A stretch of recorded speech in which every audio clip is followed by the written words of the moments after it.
Hey guys, today we're going to take a look at this moisturizing lotion and test it out. This is Aveeno's Active Naturals Daily Moisturizing Lotion.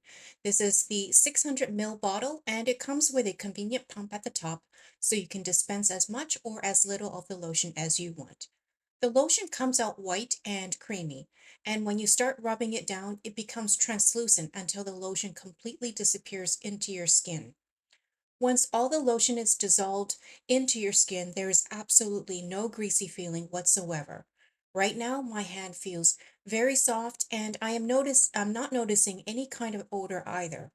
I like to apply this lotion daily on my hands, feet, and legs to get rid of rough, dry patches. Usually after a shower, I do one pump for both hands, two pumps to cover both legs, and 1.5 pumps for both feet, including cracked heels. The lotion absorbs into the skin quickly without making it feeling slick or slippery.